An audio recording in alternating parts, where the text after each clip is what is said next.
रात की फ्लाइट सी AC 42 air Canada 42 एक कॉल आती है पायलट की कि कोई अगर डॉक्टर मौजूद है इस प्लेन काइंडली बिजनस आए बिजनस क्लास जल्दी पहुँचो। ਅਸੀਂ ਦੋਨੋਂ ਫਿਰ ਉੱਥੇ ਗਏ ਬਿਜ਼ਨਸ ਕਲਾਸ ਵਿੱਚ। ਉੱਥੇ ਦੇਖਿਆ ਕਿ ਇੱਕ ਪੰਜਾਬੀ ਯੁਵਕ ਹੀ ਸੀਗਾ ਜਿਹਨੂੰ ਕਿ ਇੱਕ ਦੌਰਾ ਟਾਈਪ ਦਾ ਪੈ ਰਿਹਾ ਸੀਗਾ। ਹੱਥ ਪੈਰ ਜ਼ੋਰ ਦੀ ਚੁੱਕ ਕੇ ਮਾਰ ਰਿਹਾ ਸੀ, ਸਾਹ ਉਹਦੇ ਉਖੜੇ ਹੋਏ ਸੀਗੇ। 2-3 ਬੰਦੇ ਉਹਦੀ ਲੱਤਾਂ ਫੜ ਕੇ ਬੈਠੇ ਹੋਏ ਸੀ। ਉਹ ਚੀਜ਼ਾਂ ਤੋੜ ਭੰਨ ਕਰਨ ਦੀ ਕੋਸ਼ਿਸ਼ ਕਰ ਰਿਹਾ ਸੀਗਾ। ਤੁਰਨ ਤੋਂ ਪਹਿਲੇ ਇਹਨੇ ਕਾਫੀ ਮਾਤਰਾ 'ਚ ਅਫੀਮ ਖਾਧੀ। ਨੋਰਮਲੀ ਅਫੀਮ ਖਾਂਦਾ ਹੀ ਰਹਿੰਦਾ, ਪਰ ਕਾਫੀ ਮਾਤਰਾ 'ਚ ਇਹਨੇ ਅਫੀਮ ਲਈ ਹੈ। ਉਸ ਤੋਂ ਬਾਅਦ ਇਹਨੇ ਬਿਜ਼ਨਸ ਕਲਾਸ ਵਿੱਚ ਜਿਵੇਂ ਕਿ ਵਿਸਕੀ ਵਗੈਰਾ ਫ੍ਰੀ ਮਿਲਦੀ ਹੈ, ਇਹਨੇ ਕਾਫੀ ਪੈਗ 7-8 ਦੇ ਕਰੀਬ ਲਿਆ ਲਿਆ। ਉਹ ਲੈਣ ਦੇ ਬਾਅਦ ਇਹਦੀ ਹਾਲਤ ਇਸ ਤਰ੍ਹਾਂ ਦੀ ਹੋਈ ਹੈ। ਇਹ ਡਿਸੀਜਨ ਮੁਸ਼ਕਿਲ ਸੀ ਕਿ ਇਹਨੂੰ ਐਂਟੀਡੋਟ ਦਈਏ ਜਾਂ ਇਹਨੂੰ ਵਿਦਡਰਾਲ ਕਰਕੇ ਟ੍ਰੀਟ ਕਰੀਏ। ਤੋ ਲੋਰੈਜ਼ੀਪਾਮ ਅਸੀਂ ਉਹਨੂੰ ਸਬਲਿੰਗੁਅਲ ਜੀਭ ਦੇ ਥੱਲੇ ਰੱਖਣ ਵਾਸਤੇ ਦਿੱਤੀ, ਜਿਸ ਨਾਲ ਪੇਸ਼ੈਂਟ ਕਾਫੀ 5-7 ਮਿੰਟ ਦੇ ਵਿੱਚ ਕਾਫੀ ਹੱਦ ਤੱਕ ਸ਼ਾਂਤ ਹੋ ਗਿਆ। ਉਹ ਪੇਸ਼ੈਂਟ ਸਟੇਬਲ ਹੋਇਆ, ਗਏ ਉਹਦੇ ਕੋਲ ਦੁਬਾਰਾ ਗੱਲਬਾਤ ਹੋਈ ਉਸ ਪੇਸ਼ੈਂਟ ਸੋ ਤੱਕ ਲੜਕਾ ਠੀਕ ਹੋ ਗਿਆ ਸੀ। ਉਹ ਇੰਨੀ ਸਪੀਡ ਨਾਲ ਉੱਥੋਂ ਨਿਕਲਿਆ, ਸਾਨੂੰ ਵੇਵ ਕਰਕੇ ਥੈਂਕ ਯੂ ਕਰਦਾ ਇਮੀਗ੍ਰੇਸ਼ਨ ਕਰਾ ਕੇ ਪਹਿਲੇ ਹੀ ਨਿਕਲ ਗਿਆ ਤਾਂ ਕਿ ਕੋਈ ਉੱਥੇ ਕੋਈ ਕਾਰਵਾਈ ਨਾ ਪੈ। ਨੌਲੇਜਮੈਂਟ ਲੈਟਰ ਮਿਲੀ ਹੈਗੀ ਹੈ, ਥੈਂਕਸ ਲੈਟਰ ਮਿਲੀ ਹੈਗੀ, ਪਲੱਸ ਉਹਨਾਂ ਨੇ ਇੱਕ 30% ਦਾ ਸਾਨੂੰ ਨੈਕਸਟ ਫਲਾਈਟ ਲਈ ਤੁਹਾਨੂੰ ਦੋਵਾਂ ਲਈ ਇੱਕ ਕੂਪਨ ਇਸ਼ੂ ਕੀਤਾ ਸੀਗਾ। ਸਤਿ ਸ਼੍ਰੀ ਅਕਾਲ, ਹਮਦਰਦ ਟੀਵੀ ਤੁਸੀਂ ਦੇਖ ਰਹੇ ਹੋ ਤੇ ਮੈਂ ਹਾਂ ਸੁਖਵਿੰਦਰ ਸਿੰਘ। ਉੜਦੇ ਜਹਾਜ਼ ਦੇ ਵਿੱਚ ਇੱਕ ਨੌਜਵਾਨ ਦੀ ਜਾਨ ਬਚਾਉਣ ਵਾਲੇ ਸਿੱਖ ਡਾਕਟਰ ਜੋੜੇ ਦੀ ਅੱਜ ਸੋਸ਼ਲ ਮੀਡੀਆ ਤੇ ਖੂਬ ਚਰਚਾ ਹੋ ਰਹੀ ਹੈ। ਕੈਨੇਡਾ ਤੋਂ ਪੰਜਾਬ ਦੇ ਲਈ ਇਹ ਡਾਕਟਰ ਜੋੜਾ ਸਫ਼ਰ ਕਰ ਰਿਹਾ ਹੁੰਦਾ ਹੈ ਕਿ ਅਚਾਨਕ ਇੱਕ ਨੌਜਵਾਨ ਦੀ ਸਿਹਤ ਵਿਗੜ ਜਾਂਦੀ ਹੈ ਤੇ ਪਾਇਲਟ ਕਾਲ ਕਰਦਾ ਹੈ ਕਿਸੇ ਡਾਕਟਰ ਨੂੰ ਮਦਦ ਦੀ, ਤਾਂ ਫਿਰ ਸਿੱਖ ਜੋੜਾ ਅੱਗੇ ਆਉਂਦਾ ਹੈ, ਮਦਦ ਕਰਦਾ ਹੈ। ਨਾ ਸਿਰਫ ਉਸ ਨੌਜਵਾਨ ਦੀ ਜਾਨ ਬਚਾਉਂਦਾ ਬਲਕਿ 에ਅਰ ਕੈਨੇਡਾ ਦਾ ਲੱਖਾਂ ਰੁਪਏ ਦਾ ਹੋਣ ਵਾਲਾ ਨੁਕਸਾਨ ਵੀ ਬਚਾਉਂਦੇ ਨੇ। ਤਾਂ ਉਹੀ ਕਾਰਨ ਹੈ ਕਿ ਅੱਜ ਇਹਨਾਂ ਦੀ ਸੋਸ਼ਲ ਮੀਡੀਆ ਤੇ ਚਰਚਾ ਵੀ ਹੋ ਰਹੀ ਹੈ। ਕੀ ਕਾਰਨ ਸੀ ਉਸ ਨੌਜਵਾਨ ਦੀ ਸਿਹਤ ਵਿਗੜਨ ਦਾ ਤੇ ਕਿਵੇਂ ਉਸ ਦੀ ਜਾਨ ਬਚਾਈ, ਸਾਰੀ ਗੱਲਬਾਤ ਕਰਾਂਗੇ। ਡਾਕਟਰ ਸਾਹਿਬ ਪਹਿਲਾਂ ਤਾਂ ਜੀ ਸਲੂਟ ਹੈ ਜੀ ਤੁਹਾਨੂੰ, ਬਹੁਤ ਬੜੀ ਮਿਹਨਤ ਦੇ ਨਾਲ ਤੁਸੀਂ ਕਹਿੰਦੇ ਉੜਦੇ ਜਹਾਜ਼ ਦੇ ਵਿੱਚ ਜਾਨ ਬਚਾ ਲਈ ਹੈ। ਬਹੁਤ ਸਲੂਟ ਔਰ ਮੁਬਾਰਕਬਾਦ ਹੈ ਤੁਹਾਨੂੰ। ਥੈਂਕ ਯੂ ਸੋ ਮਚ ਜੀ। ਐਕਚੁਅਲੀ ਸਾਡਾ ਇੱਕ ਡਾਕਟਰ ਬਣਨ ਦਾ ਇੱਕ ਫਰਜ਼ ਹੈ ਕਿ ਜਦੋਂ ਵੀ ਕਿਸੇ ਨੂੰ ਕੋਈ ਸਾਡੀ ਜ਼ਰੂਰਤ ਹੋਏ ਅਸੀਂ ਉੱਥੇ ਕੋਸ਼ਿਸ਼ ਕਰੀਦੀ ਕਿ ਹਰ ਹਾਲਤ ਵਿੱਚ ਜੋ ਸਾਡੇ ਕੋਲ ਮੁਹੱਈਆ ਇੰਤਜ਼ਾਮ ਹੈ ਉਹਨਾਂ ਦੇ ਵਿੱਚ ਪੇਸ਼ੈਂਟ ਦੀ ਕੋਸ਼ਿਸ਼ ਕਰੋ ਕਿ ਜਾਨ ਬਚਾਉਣ ਦੀ ਕੋਸ਼ਿਸ਼ ਕਰੀਦੀ ਹੁੰਦੀ। ਡਾਕਟਰ ਸਾਹਿਬ ਮੈਨੂੰ ਥੋੜ੍ਹਾ ਜਿਹਾ ਉਹ ਜ਼ਰੂਰ ਅੱਜ ਕਿੱਸਾ ਸੁਣਾਇਓ, ਦਰਸ਼ਕ ਤੁਹਾਨੂੰ ਕੈਨੇਡਾ ਦੇ ਵਿੱਚ ਵੀ ਦੇਖ ਰਹੇ ਨੇ, ਚਰਚਾ ਤੁਹਾਡੀ ਬਹੁਤ ਹੋ ਰਹੀ ਹੈ ਸੋਸ਼ਲ ਮੀਡੀਆ ਦੇ ਉੱਤੇ। ਕੀ ਉਸ ਦਿਨ ਸੀਨ ਹੋਇਆ, ਕਿੱਥੋਂ ਫਲਾਈਟ ਭਰਦੀ ਯਾਰ, ਕਿੱਥੇ ਜਾ ਕੇ ਸਾਰੀ ਸੀਨ ਕਰੀਬ? ਸੋ ਹੋਇਆ ਇਸ ਤਰ੍ਹਾਂ ਕਿ ਮੈਂ ਆਪਣੇ ਬੇਟੇ ਦੀ ਗ੍ਰੈਜੂਏਸ਼ਨ ਸੈਰੀਮਨੀ ਅਟੈਂਡ ਕਰਕੇ ਵਾਪਸ ਆ ਰਿਹਾ ਸੀ। ਰਾਤ ਦੀ ਫਲਾਈਟ ਸੀ AC 42 에ਅਰ ਕੈਨੇਡਾ 42 ਅਤੇ ਫਲਾਈਟ ਆਲਮੋਸਟ ਪਹਿਲੇ ਹੀ ਡਿਲੇਡ ਚੱਲ ਰਹੀ ਸੀ 3-4 ਘੰਟੇ। ਅਤੇ ਇਹਦੇ ਰਹਿੰਦੇ ਹੋਏ ਅਸੀਂ ਜਦੋਂ ਰਾਤ 12 ਵਜੇ ਫਲਾਈਟ ਚੱਲੀ ਅਤੇ 7 ਕੁ ਘੰਟੇ ਵਾਲੀ ਫਲਾਈਟ ਚੱਲੀ ਹੋਣੀ ਹੈ, ਮਤਲਬ ਯੂ ਕੈਨ ਸੇ ਹਾਫ ਔਰ ਮਿਡਵੇ ਪਹੁੰਚੀ ਹੋਣੀ ਹੈ ਆਪਣੇ ਡੈਸਟੀਨੇਸ਼ਨ 'ਤੇ। ਕੋਈ ਡਾਇਰੈਕਟ ਫਲਾਈਟ ਸੀ ਅਤੇ ਇੱਕ ਕਾਲ ਆਉਂਦੀ ਹੈ ਪਾਇਲਟ ਦੀ ਕਿ ਕੋਈ ਅਗਰ ਡਾਕਟਰ ਮੌਜੂਦ ਹੈ ਇਸ ਪਲੇਨ ਕਾਈਂਡਲੀ ਬਿਜ਼ਨਸ ਆਏ ਬਿਜ਼ਨਸ ਕਲਾਸ ਜਲਦੀ ਪਹੁੰਚੋ। ਅਤੇ ਉੱਥੇ ਇੱਕ ਪੇਸ਼ੈਂਟ ਬਹੁਤ ਸੀਰੀਅਸ ਹੋ ਗਿਆ ਅਤੇ ਇਹ ਸੁਣ ਕੇ ਅਸੀਂ ਦੋਨੋਂ ਫਿਰ ਉੱਥੇ ਗਏ ਬਿਜ਼ਨਸ ਕਲਾਸ ਵਿੱਚ। ਉੱਥੇ ਦੇਖਿਆ ਕਿ ਇੱਕ ਪੰਜਾਬੀ ਯੁਵਕ ਹੀ ਸੀਗਾ ਜਿਹਨੂੰ ਕਿ ਇੱਕ ਦੌਰਾ ਟਾਈਪ ਦਾ ਪੈ ਰਿਹਾ ਸੀਗਾ। ਹੱਥ ਪੈਰ ਜ਼ੋਰ ਦੀ ਚੁੱਕ ਕੇ ਮਾਰ ਰਿਹਾ ਸੀ, ਸਾਹ ਉਹਦੇ ਉਖੜੇ ਹੋਏ ਸੀਗੇ। 2-3 ਬੰਦੇ ਉਹਦੀ ਲੱਤਾਂ ਫੜ ਕੇ ਬੈਠੇ ਹੋਏ ਸੀ। ਉਹ ਚੀਜ਼ਾਂ ਤੋੜ ਭੰਨ ਕਰਨ ਦੀ ਕੋਸ਼ਿਸ਼ ਕਰ ਰਿਹਾ ਸੀਗਾ। ਅਤੇ ਜਦੋਂ ਨਾਲ ਦੇ ਉਹਦੇ ਫਰੈਂਡ ਕੋਲ ਪੁੱਛਿਆ ਗਿਆ ਕਿ ਬਾਈ ਤੁਸੀਂ ਦੱਸੋ ਕਿ ਇਹਨੂੰ ਕੀ ਪ੍ਰੋਬਲਮ ਹੈ, ਉਹਨੇ ਬੜੇ ਹਿਚਕਿਚਾਉਂਦੇ ਹੋਇਆ ਪਹਿਲੇ ਤਾਂ ਉਹਨੇ ਕੋਸ਼ਿਸ਼ ਕੀਤੀ ਨਾ ਹੀ ਦੱਸਿਆ ਜਾਏ। ਹਿਚਕਿਚਾਉਂਦੇ ਉਹਨੇ ਦੱਸਿਆ ਕਿ ਇਹ ਨਾ ਤੁਰਨ ਤੋਂ ਪਹਿਲੇ ਇਹਨੇ ਕਾਫੀ ਮਾਤਰਾ 'ਚ ਅਫੀਮ ਖਾਧੀ। ਨੋਰਮਲੀ ਅਫੀਮ ਖਾਂਦਾ ਹੀ ਰਹਿੰਦਾ, ਪਰ ਕਾਫੀ ਮਾਤਰਾ 'ਚ ਇਹਨੇ ਅਫੀਮ ਲਈ ਹੈ। ਉਸ ਤੋਂ ਬਾਅਦ ਇਹਨੇ ਬਿਜ਼ਨਸ ਕਲਾਸ ਵਿੱਚ ਜਿਵੇਂ ਕਿ ਵਿਸਕੀ ਵਗੈਰਾ ਫ੍ਰੀ ਮਿਲਦੀ ਹੈ, ਇਹਨੇ ਕਾਫੀ ਪੈਗ 7-8 ਦੇ ਕਰੀਬ ਲਿਆ ਲਿਆ। ਉਹ ਲੈਣ ਦੇ ਬਾਅਦ ਇਹਦੀ ਹਾਲਤ ਇਸ ਤਰ੍ਹਾਂ ਦੀ ਹੋਈ ਹੈ। ਅਤੇ ਫਿਰ ਉਹਦੀ ਸਾਰੇ ਹਾਰਟ ਰੇਟ ਮੋਨੀਟਰ ਕੀਤਾ ਗਿਆ, ਪਿਊਪਿਲਸ ਚੈੱਕ ਕੀਤੇ ਗਏ, ਉਹਦੇ ਰੈਸਪੀਰੇਸ਼ਨ ਦੇਖੀ ਗਈ, ਆਕਸੀਜਨ ਚੈੱਕ ਕੀਤੀ ਗਈ। ਉਹਦੀ ਆਕਸੀਜਨ ਅਪਰੋਕਸੀਮੇਟਲੀ 80 to 90% ਦੇ ਵਿੱਚ ਹੋਵਰ ਕਰ ਰਹੀ ਸੀਗੀ। ਪਿਊਪਿਲ ਉਹਦੇ ਨਾ ਹੀ ਉਹ ਡਾਇਲੇਟਿਡ ਸੀ, ਨਾ ਹੀ ਉਹ ਪਿਨ ਪੁਆਇੰਟਡ ਸੀ, ਜਸਟ ਉਹ ਕੰਸਟ੍ਰਿਕਟਿਡ ਸੀਗੇ। ਜਿੱਥੋਂ ਆਪਾਂ ਇਹ ਅੰਦਾਜ਼ਾ ਲਾ ਪਾਉਣਾ ਮੁਸ਼ਕਿਲ ਸੀਗਾ ਕਿ ਇਹਦੀ ਓਪੀਐਮ ਦੀ ਜੋ ਕਿ ਅਫੀਮ ਜਿਹਨੂੰ ਆਪਾਂ ਕਹਿੰਦੇ ਉਹਦੀ ਟੌਕਸੀਸਿਟੀ ਹੈ ਜਾਂ ਫਿਰ ਇਹ ਉਹਦਾ ਵਿਦਡਰਾਅਲ ਹੈਗਾ। ਅੱਛਾ, ਪੰਜਾਬੀ 'ਚ ਕਹੀਏ ਤਾਂ ਵੀ ਉਹ ਵੱਧ ਗਿਆ, ਓਵਰਡੋਜ਼ ਹੋ ਗਿਆ ਜਾਂ ਹਾਂ, ਇਹ ਕਹਿ ਪੈਣਾ ਕਿ ਉਹਦੀ ਪੋਇਜ਼ਨਿੰਗ ਹੋ ਗਈ ਹੈ ਫੀਮ ਦੀ, ਜਾਂ ਫਿਰ ਉਹਨੂੰ ਤੋੜ ਲੱਗ ਰਹੀ ਹੈ, ਕਹਿ ਪੈਣਾ ਮੁਸ਼ਕਿਲ ਸੀਗਾ ਉਸ ਵਕਤ।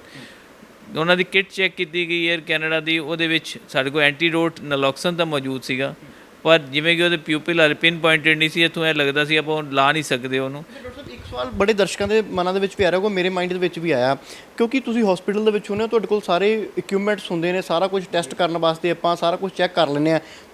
ਜਹਾਜ਼ ਦੇ ਵਿੱਚ ਸੀਗਾ ਸਾਰਾ ਕੁਝ ਤੁਹਾਡੇ ਕੋਲ, ਜਾਂ ਉਨੀਆਂ ਫੈਸਿਲਿਟੀਜ਼ ਤਾਂ ਮੈਨੂੰ ਲੱਗਦਾ ਨਹੀਂ ਹੋਣਗੀਆਂ ਸ਼ਾਇਦ ਜਿੰਨੀਆਂ ਇੱਕ ਡਾਕਟਰ ਨੂੰ ਚਾਹੀਦੀਆਂ ਹੁੰਦੀਆਂ ਨੇ? ਜਹਾਜ਼ ਵਿੱਚ ਉਹਨਾਂ ਕੋਲ ਬੜਾ ਅੱਛਾ ਪ੍ਰਬੰਧ ਸੀਗਾ। ਉਹਦੇ ਵਿੱਚ ਆਪਾਂ ਕੋਲ ਬੀਪੀ ਮੋਨੀਟਰ ਕਰਨ ਵਾਲਾ ਉਹਨਾਂ ਕੋਲ ਸੀਗਾ, ਮੋਨੀਟਰ ਸੀਗਾ, ਪਲਸ ਆਕਸੀਮੀਟਰ ਸੀਗਾ, ਉਹਨਾਂ ਕੋਲ ਰੈਸਪੀਰੇਟਰੀ ਮੋਨੀਟਰ ਸੀਗਾ, ਕਾਫੀ ਅੱਛਾ ECG ਵਾਲਾ ਯੰਤਰ ਮੌਜੂਦ ਸੀਗਾ, ਜਿਹਨੂੰ ਆਪਾਂ ਯੂਜ਼ ਕਰਕੇ ਹੀ ਆਪਾਂ ਤੁਹਾਨੂੰ ਦੱਸ ਰਹੇ ਕਿ ਇਹਦੀ ਇੰਨੀ ਆਕਸੀਜਨ ਰਹਿ ਗਈ ਸੀ ਅਤੇ ਇੰਨਾ ਰੈਸਪੀਰੇਟਰੀ ਰੇਟ ਸੀਗਾ, ਸਾਰਾ ਕੁਝ BPA ਪੇਸ਼ੈਂਟ ਦਾ ਇੰਨਾ ਸੀਗਾ। ਅੱਛਾ ਡਾਕਟਰ ਸਾਹਿਬ, ਤੁਹਾਡੇ ਤੋਂ ਜਾਣਨਾ ਚਾਹੂੰਗਾ, ਜਦੋਂ ਆਵਾਜ਼ ਕੰਨਾਂ ਦੇ ਵਿੱਚ ਪੈਂਦੀ ਹੈ, ਪਾਇਲਟ ਅਨਾਉਂਸ ਕਰਦੇ ਨੇ ਵੀ ਜੇ ਕੋਈ ਡਾਕਟਰ ਜੋੜਾ ਹੈਗਾ ਜਾਂ ਡਾਕਟਰ ਕੋਈ ਹੈਗਾ ਜਹਾਜ਼ ਦੇ ਵਿੱਚ ਤਾਂ ਆ ਕੇ ਮਦਦ ਕਰੇ, ਪਹਿਲਾ ਰਿਐਕਸ਼ਨ ਕੀ ਸੀ ਤੁਹਾਡਾ? ਆਪਸ ਦੇ ਵਿੱਚ ਇੱਕ ਵਾਰੀ ਦੇਖਿਆ ਜਾਂ ਫੈਸਲਾ ਲਿਆ ਵੀ ਜਾਣਾ ਚਾਹੀਦਾ ਜਾਂ ਕਰਨਾ ਚਾਹੀਦਾ? ਨਹੀਂ, ਅਜਿਹਾ ਅਸੀਂ ਕਦੀ ਸੋਚਿਆ ਹੀ ਨਹੀਂ ਕਿ ਨਹੀਂ ਜਾਣਾ ਚਾਹੀਦਾ, ਕਿਉਂਕਿ ਬਹੁਤ ਵਾਰ ਹੁੰਦਾ, ਮੈਂ ਬੇਸਿਕ ਡਿਪਾਰਟਮੈਂਟ ਹਾਂ ਅਤੇ ਮੇਰਾ ਮੇਨ ਡੀਲਿੰਗ ਸਟੂਡੈਂਟਸ ਨਾਲ ਹੈ। MBBS BDS ਨੂੰ ਟੀਚ ਕਰਨਾ ਮੇਰਾ ਮੇਨ ਕੰਮ ਹੈ। ਤੋ ਮੈਂ ਪਹਿਲਾਂ ਡਾਕਟਰ ਸਾਹਿਬ ਨੂੰ ਹੀ ਕਿਹਾ, ਮੈਂ ਕਿਹਾ ਚਲੋ ਜੀ ਤੁਹਾਡੇ ਲਈ ਕਾਲ ਆਈ ਹੈ, ਗਏ ਦੇਖਿਆ ਕਿ ਪੇਸ਼ੈਂਟ ਨੂੰ ਲੱਗਦਾ ਡਰੱਗ ਓਵਰਡੋਜ਼ ਦਾ ਕੇਸ ਹੈ। ਫਿਰ ਇਹ ਵਾਪਸ ਆ ਕੇ ਮੈਨੂੰ ਵੀ ਬੁਲਾਇਆ ਕਿ ਅੱਜ ਤੁਹਾਡੇ ਡਿਪਾਰਟਮੈਂਟ ਦਾ ਕੰਮ ਆ ਗਿਆ ਹੈ। ਤੋ ਉੱਥੇ ਜਾ ਕੇ ਜਦੋਂ ਮੋਨੀਟਰ ਕੀਤਾ ਪੇਸ਼ੈਂਟ ਨੂੰ, ਦੇਖਿਆ ਅੱਛੀ ਤਰ੍ਹਾਂ ਇਵੈਲੂਏਟ ਕੀਤਾ, ਤਾਂ ਇਹ ਡਿਸੀਜਨ ਮੁਸ਼ਕਿਲ ਸੀ ਕਿ ਇਹਨੂੰ ਐਂਟੀਡੋਟ ਦਈਏ ਜਾਂ ਇਹਨੂੰ ਵਿਦਡਰਾਅਲ ਕਰਕੇ ਟਰੀਟ ਕਰੀਏ। ਅਤੇ ਫਿਰ ਅਸੀਂ ਇਹੀ ਡਿਸਾਈਡ ਕੀਤਾ ਕਿ ਇਨ ਕੇਸ ਇਹਦਾ ਪਿਨ ਪੁਆਇੰਟ ਪਿਊਪਲ ਨਹੀਂ ਹੈ ਤਾਂ ਇਹ ਕਲੀਅਰ ਕੱਟ ਟੌਕਸਿਸਿਟੀ ਦਾ ਕੇਸ ਤਾਂ ਨਹੀਂ ਲੱਗਦਾ, but at the same time ਉਹਦਾ ਪਿਊਪਲ ਡਾਇਲੇਟਿਡ ਵੀ ਨਹੀਂ ਸੀ ਜੋ ਵਿਦਡਰਾਅਲ ਵਿੱਚ ਹੁੰਦਾ ਹੈ। ਉਹਦਾ ਪਿਊਪਲ ਕੰਸਟ੍ਰਿਕਟਿਡ ਸੀ, ਜੋ ਇੰਡੀਕੇਟ ਕਰਦਾ ਕਿ ਪੇਸ਼ੈਂਟ ਇੱਕ ਓਪੀਓਇਡ ਅਡਿਕਟ ਹੈ। ਅਜਿਹੇ ਕੇਸ ਵਿੱਚ ਅਗਰ ਅਸੀਂ ਐਂਟੀਡੋਟ ਲਗਾਉਂਦੇ ਤਾਂ ਉਹਨੂੰ ਉਸੇ ਟਾਈਮ ਐਕਿਊਟ ਓਪੀਓਇਡ ਵਿਦਡਰਾਅਲ ਸਿੰਡਰੋਮ ਅਸੀਂ ਕਹਿੰਦੇ ਹਾਂ, ਉਹ ਪ੍ਰੈਸੀਪਿਟੇਟ ਹੋ ਸਕਦਾ ਸੀ, ਜੋ ਕਿ ਜਾਨਲੇਵਾ ਵੀ ਹੋ ਸਕਦਾ ਹੈ। ਅਤੇ ਉਹਨੂੰ ਮੈਨੇਜ ਕਰਨ ਲਈ ਫਿਰ ਸਾਨੂੰ ਵੈਂਟੀਲੇਟਰੀ ਸਪੋਰਟ ਸਾਰੀ ਚਾਹੀਦੀ ਹੁੰਦੀ ਹੈ। ਸੋ ਇਸ ਲਈ ਅਸੀਂ ਡਿਸਾਈਡ ਕੀਤਾ ਕਿ ਇਸ ਪੇਸ਼ੈਂਟ ਨੂੰ ਇਸ ਟਾਈਮ ਇੱਥੇ ਅਸੀਂ ਨੈਲੋਕਸਨ ਦਾ ਇੰਜੈਕਸ਼ਨ ਨਹੀਂ ਲਗਾ ਸਕਦੇ। ਆਪਸ ਵਿੱਚ ਮੈਮ ਸਾਰਾ ਕਰ ਰਹੇ ਸੀਗੇ ਜਾਂ ਕਿਤੋਂ ਡਾਕਟਰ ਦੀ ਮਦਦ ਵੀ ਲੈ ਰਹੇ ਸੀਗੇ? ਨਹੀਂ, ਉਹਨਾਂ ਦੇ ਗਰਾਊਂਡ ਸਟਾਫ ਦੇ ਵਿੱਚ ਜੋ ਡਾਕਟਰ ਜਿਮ 'ਚੋਂ ਕਰਕੇ ਸੀਗੇ ਏਅਰ ਕੈਨੇਡਾ ਦੇ, ਸੀ ਉਹਨਾਂ ਨਾਲ ਵੀ ਪਾਇਲਟ ਦੇ ਥਰੂ ਰਾਬਤਾ ਕਾਇਮ ਕੀਤਾ ਕਿ ਇਸ ਪੇਸ਼ੈਂਟ ਨੂੰ ਇਸ ਟਾਈਮ 'ਤੇ ਨੈਲੋਕਸਨ ਦੇਣਾ ਵਾਈਜ਼ ਨਹੀਂ ਲੱਗ ਰਿਹਾ। ਤੋ ਅਸੀਂ ਡਿਸਾਈਡ ਕੀਤਾ ਕਿ ਬੈਂਜ਼ੋਡਾਇਜ਼ੇਪਿਨ ਗਰੁੱਪ ਦੀਆਂ ਡਰੱਗਸ ਹੁੰਦੀਆਂ ਹਨ, ਜਿਨ੍ਹਾਂ ਵਿੱਚੋਂ ਲੋਰੈਜ਼ੀਪੈਮ, ਐਟੀਵੈਨ ਜਿਹਨੂੰ ਅਸੀਂ ਕਹਿੰਦੇ ਹਾਂ, ਉਹ ਲੋ ਡੋਜ਼ 1 ਮਿਲੀਗ੍ਰਾਮ ਦੀ ਡੋਜ਼ ਵਿੱਚ ਮੌਜੂਦ ਸੀ। ਸੋ ਅਸੀਂ ਡਿਸਾਈਡ ਕੀਤਾ ਕਿ ਜਦੋਂ ਇਹਦੀ ਆਕਸੀਜਨ 85 ਤੋਂ ਉੱਪਰ ਚਲੀ ਜਾਂਦੀ ਹੈ, ਉਸ ਟਾਈਮ ਅਸੀਂ ਇਹਨੂੰ ਰੈਸਟਲੈਸ ਨੂੰ, ਇਹਦੇ ਕਨਵਲਜਨਸ ਨੂੰ ਕੁਝ ਹੱਦ ਤੱਕ ਕੰਟਰੋਲ ਕਰਨ ਵਾਸਤੇ ਤੋ ਲੋਰੈਜ਼ੀਪਮ ਅਸੀਂ ਉਹਨੂੰ ਸਬਲਿੰਗੁਅਲ ਜੀਭ ਦੇ ਥੱਲੇ ਰੱਖਣ ਵਾਸਤੇ ਦਿੱਤੀ, ਜਿਸ ਨਾਲ ਪੇਸ਼ੈਂਟ ਕਾਫੀ 5-7 ਮਿੰਟ ਦੇ ਵਿੱਚ ਕਾਫੀ ਹੱਦ ਤੱਕ ਸ਼ਾਂਤ ਹੋ ਗਿਆ। ਬਟ ਨਾਲ ਦੀ ਨਾਲ ਅਸੀਂ ਉਹਨਾਂ ਨੂੰ ਇਹ ਕਿਹਾ ਕਿ ਇਹਦਾ ਮੋਨੀਟਰ ਲਗਾ ਕੇ ਰੱਖੋ, ਪਲਸ ਆਕਸੀਮੀਟਰ ਲਗਾ ਕੇ ਰੱਖੋ, ਤਾਂ ਕਿ ਆਕਸੀਜਨ ਦਾ ਲੈਵਲ ਅਸੀਂ ਚੈੱਕ ਕਰਦੇ ਰਹੀਏ। ਨਾਰਮਲੀ ਬੈਂਜ਼ੋਡਾਇਜ਼ੇਪੀਨਸ ਉਨੀ ਜ਼ਿਆਦਾ ਰੈਸਪੀਰੇਟਰੀ ਡਿਪਰੈਸ਼ਨ ਨਹੀਂ ਕਰਦੀਆਂ, ਪਰ ਕਿਉਂਕਿ ਇਸ ਪੇਸ਼ੈਂਟ ਨੇ ਅਫੀਮ ਹੀ ਨਹੀਂ, ਬਹੁਤ ਸਾਰੀ ਐਲਕੋਹਲ ਵੀ ਲਈ ਹੋਈ ਸੀ, ਤਾਂ ਇਹ ਥੋੜ੍ਹਾ ਕੰਪਲੀਕੇਟਿਡ ਕੇਸ ਹੋ ਗਿਆ ਸੀ। ਬਟ ਕਹਿ ਲਓ ਪਰਮਾਤਮਾ ਦੀ ਕਿਰਪਾ ਨਾਲ ਉਹ ਪੇਸ਼ੈਂਟ ਮੈਨੇਜ ਹੋ ਗਿਆ। ਬਾਕੀ ਦੇ 4-5 ਘੰਟੇ ਫਲਾਈਟ ਦੇ ਜੋ ਸੀ ਉਹ ਕਾਬੂ ਵਿੱਚ ਰਿਹਾ।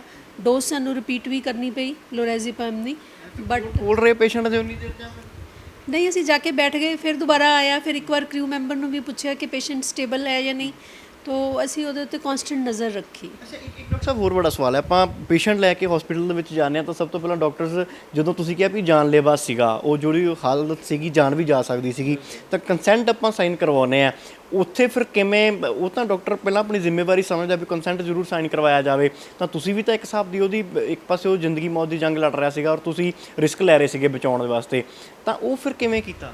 ਦੇਖੋ ਜੀ, ਕੰਸੈਂਟ ਇਹ ਹੁੰਦੀ ਹੈ ਕਿ ਪੇਸ਼ੈਂਟ ਉਸ ਟਾਈਮ ਇਸ ਕੰਡੀਸ਼ਨ ਵਿੱਚ ਨਹੀਂ ਸੀ ਕਿ ਉਹ ਖੁਦ ਕੰਸੈਂਟ ਦੇ ਸਕਦਾ। ਉਹਦੇ ਨਾਲ ਉਸਦਾ ਇੱਕ ਫਰੈਂਡ ਸੀ, ਫੈਮਿਲੀ ਮੈਂਬਰ ਕੋਈ ਨਹੀਂ ਸੀ।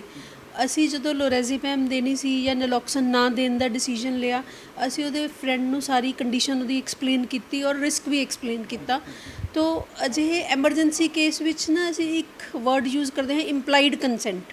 ਜਦੋਂ ਡਾਕਟਰ ਨੂੰ ਬੁਲਾ ਹੀ ਲਿਆ ਗਿਆ ਹੈ, ਜਦੋਂ ਪੇਸ਼ੈਂਟ ਡਾਕਟਰ ਕੋਲ ਆਏ, ਇੱਕ ਇੰਪਲਾਈਡ ਕੰਸੈਂਟ ਦੀ ਅਸੀਂ ਉਹਨੂੰ ਮੰਨ ਕੇ ਔਰ ਪੇਸ਼ੈਂਟ ਨੂੰ ਪੂਰਾ ਰਿਸਕ ਉਹਦੇ ਫਰੈਂਡ ਨੂੰ ਐਕਸਪਲੇਨ ਕਰਕੇ ਤਾਂ ਇਹ ਗੋਲੀ ਦੇ ਦਿੱਤੀ ਉਹਨੂੰ। ਸਫ਼ਰ ਕਿੰਨਾ ਕੁ ਰਹਿ ਗਿਆ ਸੀ? ਜੇ ਉਸ ਮੰਜ਼ਿਲ ਤੱਕ ਲੈ ਕੇ ਜਾਣਾ ਪੈਂਦਾ ਤਾਂ ਕਿੰਨਾ ਕੁ ਰਿਸਕ ਸੀਗਾ ਔਰ ਸਫ਼ਰ ਕਿੰਨਾ ਕੁ ਰਹਿ ਗਿਆ ਸੀ? ਹਾਲੇ ਸਫ਼ਰ ਸਿਰਫ ਅੱਧਾ ਹੀ ਹੋਇਆ ਸੀਗਾ ਤੇ ਅੱਧਾ ਸਫ਼ਰ ਹਾਲੇ ਪਿਆ ਸੀਗਾ। ਤੇ ਅਗਰ ਪੇਸ਼ੈਂਟ ਸੈਟਲ ਨਾ ਕਰਦਾ ਦੈਨ ਐਮਰਜੈਂਸੀ ਲੈਂਡਿੰਗ ਵਾਜ਼ ਮਸਟ।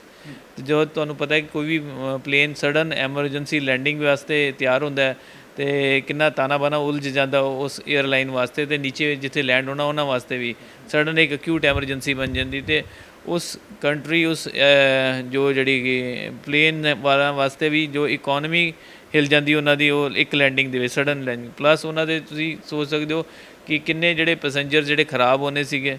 ਕਈਆਂ ਨੇ ਸੂ ਕਰਨਾ ਸੀਗਾ ਏਅਰਲਾਈਨਸ ਨੂੰ ਕਿ ਸਡਨ ਲੈਂਡਿੰਗ ਵਾਸਤੇ ਜਾਂ ਕੁਝ, ਕੀ ਤੁਸੀਂ ਪਹਿਲੇ ਚੈੱਕ ਕਿਉਂ ਨਹੀਂ ਕੀਤਾ, ਇਹੋ ਜਿਹਾ ਬੰਦਾ ਅੰਦਰ ਕਿੱਦਾਂ ਆਉਣ ਦਿੱਤਾ। ਦੇਰ ਵਾਜ਼ ਸੋ ਮੈਨੀ ਕੰਪਲੀਕੇਸ਼ਨਸ ਕੈਨ ਅਰਾਈਜ਼। ਤੇ ਅਗਰ ਕਿਤੇ ਜਰਮਨ ਜਾਂ ਬਰਲਿਨ ਉਸ ਸਾਈਡ 'ਤੇ ਹੋ ਜਾਂਦਾ ਤੇ the rules are very strict ਤੇ patient could have been arrested.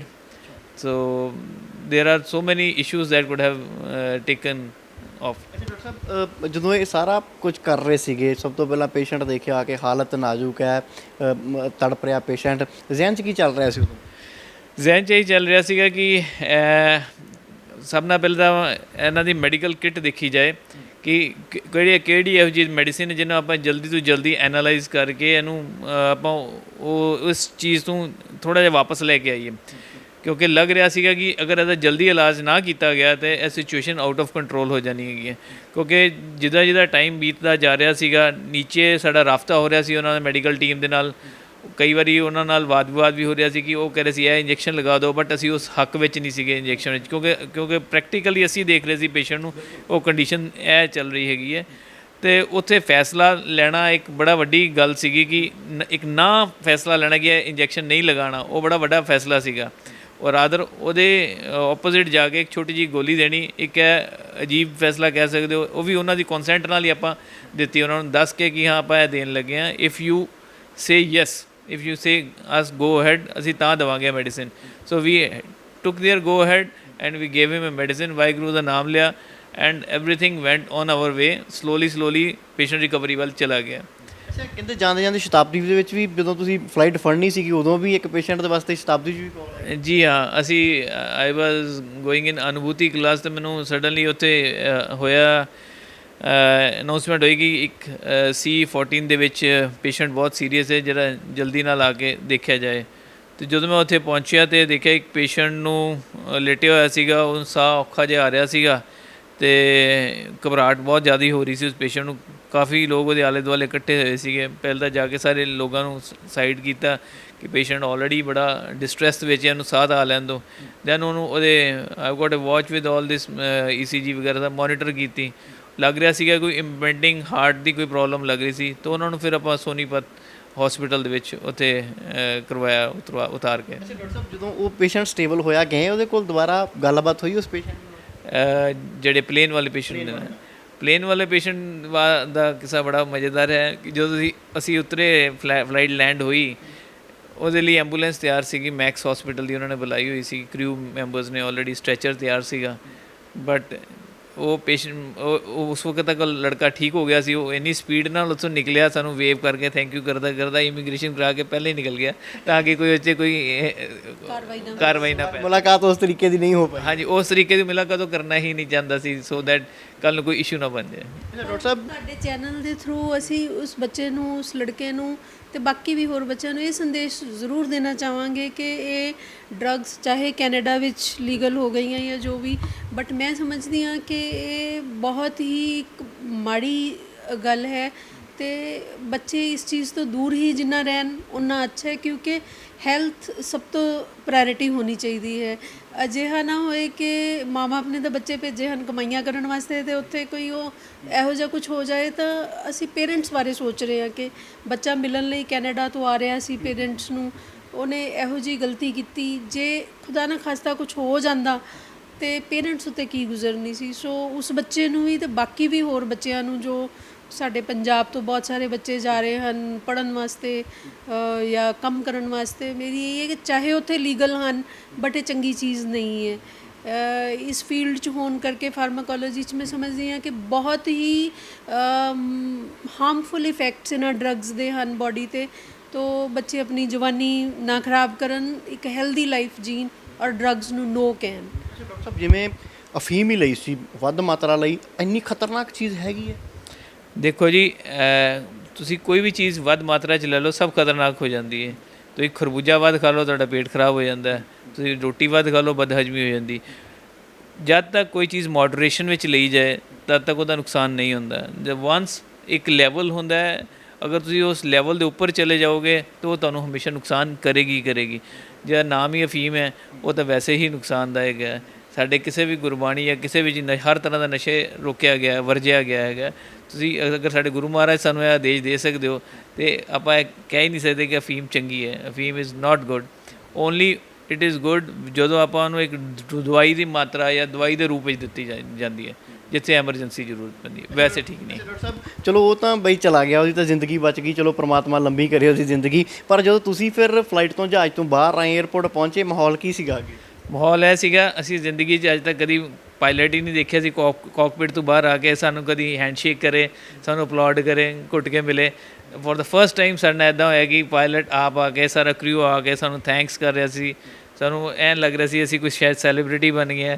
But it was a very nice feeling ਕਿ ਸਾਡੀ ਮਤਲਬ ਮਿਹਨਤ ਕੀਤੀ ਸ਼ਾਇਦ ਐਕਨੋਲੇਜ ਹੋ ਗਈ ਹੈਗੀ। ਅੱਛਾ, ਦਸਤਾਰ ਦਾ ਫਿਰ ਮਾਣ ਮਹਿਸੂਸ ਹੁੰਦਾ ਜਦੋਂ ਇੰਨੀ ਦੁਨੀਆ ਦੇ ਵਿੱਚ ਇੱਕ ਵੱਖਰਾ ਤੌਰ ਦੇ ਉੱਤੇ ਤੁਹਾਨੂੰ ਕੀਤਾ ਜਾ ਰਿਹਾ?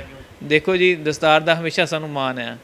ਇੱਦਾਂ ਭਾਵੇਂ ਜਿਹੜੇ ਮਰਜ਼ੀ ਅਮਰੀਕਾ ਵੀ ਆਪਾਂ ਗਏ ਹਾਂ, ਕੈਨੇਡਾ ਵੀ ਜਾਂਦੇ ਰਹਿੰਦੇ ਹਾਂ, ਲੇਕਿਨ ਇਸ ਦਸਤਾਰ ਦਾ ਕੁਛ ਅਲੱਗ ਹੀ ਯੂ ਕੈਨ ਸੇ ਔਰਾ ਹੈਗਾ। ਤੁਸੀਂ ਜੋ ਬਾਹਰ ਨਿਕਲੇ ਹੋ ਉਹ ਵੈਸੇ ਹੀ ਉਹਨਾਂ ਨੂੰ ਬੜੀ ਰਿਸਪੈਕਟ ਹੈਗੀ ਕੈਨੇਡੀਅਨਸ ਨੂੰ, ਸਰਦਾਰਾਂ ਦੇ ਨਾਲ। ਜਦੋਂ ਇੱਕ ਸਰਦਾਰ ਡਾਕਟਰ ਤੁਸੀਂ ਇੱਦਾਂ ਆਪਾਂ ਕੁਝ ਕਰਕੇ ਨਿਕਲੇ ਆ ਬਾਹਰ, ਸੋ ਦੇ ਵਰ ਰੀਅਲੀ ਹੰਬਲਡ। ਉਹਨਾਂ ਨੇ ਵਾਕਈ ਉਹਨਾਂ ਨੇ ਸਾਨੂੰ ਬਹੁਤ ਪਿਆਰ ਦੇ ਨਾਲ, ਬੜੇ ਸਹਿਜ ਦੇ ਨਾਲ, ਬੜੇ ਅੱਛੇ ਤਰੀਕੇ ਨਾਲ ਸਾਨੂੰ ਉਹਨਾਂ ਨੇ ਅਪਲੋਡ ਕੀਤਾ। ਤੁਹਾਨੂੰ ਕਹਿੰਦੇ ਪ੍ਰਸ਼ੰਸਾ ਪੱਤਰ ਵੀ ਦਿੱਤਾ, ਨਾਲ ਕਹਿੰਦੇ ਏਅਰ ਕੈਨੇਡਾ ਨੇ ਫਿਰ ਇੱਕ ਆਫਰ ਵੀ ਦਿੱਤਾ ਨਾਲ ਤੁਹਾਨੂੰ ਫਿਰ ਸਨਮਾਨ ਦੇ ਵਿੱਚ? ਜੀ ਸਰ, ਇਹ ਉਹਨਾਂ ਦੇ ਜਿਮ ਚੁੰਗ ਹੈਗੇ ਆ, ਜਿਹੜੇ ਹੈਗੇ ਆ CMO ਹੈਗੇ, ਉਹਨਾਂ ਵੱਲੋਂ ਸਾਨੂੰ ਇੱਕ ਐਕਨੋਲੇਜਮੈਂਟ ਲੈਟਰ ਮਿਲੀ ਹੈਗੀ ਹੈ, ਥੈਂਕਸ ਲੈਟਰ ਮਿਲੀ ਹੈਗੀ। ਪਲੱਸ ਉਹਨਾਂ ਨੇ ਇੱਕ 30% ਦਾ ਸਾਨੂੰ ਨੈਕਸਟ ਫਲਾਈਟ ਲਈ ਤੁਹਾਨੂੰ ਦੋਵਾਂ ਲਈ ਇੱਕ ਕੂਪਨ ਇਸ਼ੂ ਕੀਤਾ ਸੀਗਾ ਐਜ਼ ਏ ਗੁੱਡਵਿਲ ਜੈਸਚਰ। ਅੱਛਾ ਡਾਕਟਰ ਸਾਹਿਬ, ਆਖਰੀ ਸਵਾਲ ਲਊਂਗਾ, ਬੱਚਿਆਂ ਦਾ ਕੀ ਰਿਐਕਸ਼ਨ ਆ? ਆਪਣੇ ਬੱਚਿਆਂ ਨੂੰ ਤੁਸੀਂ ਮਿਲ ਕੇ ਆਏ ਸੀਗੇ, ਮੈਨੂੰ ਲੱਗਦਾ ਵੀ ਤੁਸੀਂ ਇੱਥੇ ਪਹੁੰਚੇ ਵੀ ਨਹੀਂ ਹੋਵੋਗੇ ਜਦੋਂ ਫਿਰ ਪਿੱਛੇ ਤੱਕ ਸਾਰੇ ਉਹ ਖਬਰ ਫੈਲ ਗਈ ਸੀਗੀ, ਸਾਰਾ ਕੁਝ ਵਾਇਰਲ ਹੋ ਗਿਆ ਸੀਗਾ। ਬੱਚਿਆਂ ਦਾ ਰਿਐਕਸ਼ਨ ਕਿਵੇਂ ਸੀ? ਦੇਖੋ, ਬੱਚੇ ਫੀਲ ਕਰ ਰਹੇ ਸੀ ਕਿ ਤੁਸੀਂ ਤਾਂ ਸਡਨਲੀ ਪਪੂਲਰ ਹੋ ਗਏ ਹੋ, ਜਦ ਕਿ ਮੈਂ ਸੋਸ਼ਲ ਮੀਡੀਆ 'ਤੇ ਬਹੁਤ ਐਕਟਿਵ ਹੀ ਨਹੀਂ ਹਾਂ, ਮੈਨੂੰ ਨਹੀਂ ਪਤਾ ਕੀ ਪਪੂਲਰ ਜਾਂ ਨਹੀਂ। ਬਟ ਮੈਂ ਬੱਚਿਆਂ ਨੂੰ, ਆਪਣੇ ਸਟੂਡੈਂਟਸ ਨੂੰ, ਸਭ ਨੂੰ ਇਹੀ ਮੈਸੇਜ ਦੇਣਾ ਚਾਹੂੰਗੀ ਕਿ ਜੋ ਵੀ ਕੰਮ ਕੀਤਾ ਜਾਏ 100% ਆਪਣਾ ਦੇ ਕੇ ਪੂਰੀ ਓਨੈਸਟੀ ਔਰ ਸਿੰਸੀਅਰਿਟੀ ਨਾਲ ਕੀਤਾ ਜਾਏ। ਜ਼ਰੂਰ ਮੈਂ ਇਹ ਕਹਾਂਗਾ ਕਿ ਅੱਜ ਦੀ ਯੰਗ ਪੀੜ੍ਹੀ ਨੂੰ ਕਿ ਨਸ਼ਿਆਂ ਤੋਂ ਦੂਰ ਰਹੋ, ਭਾਵੇਂ ਨਸ਼ਾ ਕਿਸੇ ਕਿਸਮ ਦਾ ਹੋਏ। ਅਗਰ ਨਸ਼ਾ ਕਰਨਾ ਹੈ ਤਾਂ ਰੱਬ ਦੇ ਨਾਮ ਦਾ ਨਸ਼ਾ ਕਰੋ, ਠੀਕ ਹੈ, ਤਾਂ ਕਿ ਉਹਦੇ ਨਾਲ ਜੁੜਿਆ ਜਾਏ। ਅਤੇ ਜਿਹੜਾ ਮਨੁੱਖਾ ਜਨਮ ਆਪਾਂ ਇਸ ਲਿਆ ਹੈ ਇਸ ਦੁਨੀਆ ਵਿੱਚ, ਜਿਸ ਕਰਕੇ ਅਸੀਂ ਆਏ ਹਾਂ, ਉਸ ਵਾਹਿਗੁਰੂ ਦਾ ਨਾਮ ਜਪ ਕੇ, ਸਿਮਰਨ ਕਰਕੇ ਅਸੀਂ ਸਫਲਾ ਕਰਕੇ ਜਾਈਏ ਇਸ ਦੁਨੀਆ ਨੂੰ। ਠੀਕ ਹੈ ਡਾਕਟਰ ਸਾਹਿਬ, ਬਹੁਤ ਬਹੁਤ ਗੱਲਬਾਤ ਕਰਨ ਲਈ ਧੰਨਵਾਦ ਹੋ। ਇੱਕ ਵਾਰ ਫਿਰ ਸਲਾਮ ਹੈ ਤੁਹਾਡੀ ਇਸ ਡਿਊਟੀ ਨੂੰ, ਤੁਹਾਡੀ ਜੌਬ ਨੂੰ। ਜਾਨ ਬਚਾਈ ਕਹਿੰਦੇ ਸਭ ਤੋਂ ਵੱਡਾ ਪੁੰਨ ਜ਼ਿੰਦਗੀ ਦੇ ਵਿੱਚ ਉਹੀ ਹੋ ਸਕਦਾ ਹੈ। ਤਾਂ ਇਹ ਉਹੀ ਡਾਕਟਰ ਜੋੜਾ ਜਿਨ੍ਹਾਂ ਦੇ ਵੱਲੋਂ ਚੱਲਦੇ ਜਹਾਜ਼ ਦੇ ਵਿੱਚ ਨਾ ਸਿਰਫ ਇੱਕ ਨੌਜਵਾਨ ਦੀ ਜਾਨ ਬਚਾਈ ਹੈ ਔਰ ਇੱਕ ਚੰਗਾ ਮੈਸੇਜ ਵੀ ਦਿੱਤਾ ਹੈ ਕਿ ਡਾਕਟਰ ਦਾ ਅਸਲੀ ਫਰਜ਼ ਕੀ ਹੈ, ਕਿਵੇਂ ਫਿਰ ਕੁਛ ਨਹੀਂ ਦੇਖਿਆ ਔਰ ਸਿੱਧੇ ਤੌਰ ਦੇ ਉੱਤੇ ਜਾ ਕੇ ਆਪਣੀ ਡਿਊਟੀ ਨਿਭਾਈ, ਉਸ ਬੱਚੇ ਦੀ ਜਾਨ ਬਚਾਈ ਔਰ ਇੱਕ ਚੰਗਾ ਸੁਨੇਹਾ ਲੋਕਾਂ ਨੂੰ ਦਿੱਤਾ ਕਿ ਭਾਈ ਨਸ਼ੇ ਤੋਂ ਦੂਰ ਰਹੋ। ਫਿਲਹਾਲ ਕੈਮਰਾਮੈਨ ਰੇਸ਼ ਦੇ ਨਾਲ ਸੁਖਵਿੰਦਰ ਸਿੰਘ, ਹਮਦਰਦ TV, ਜਲੰਧਰ।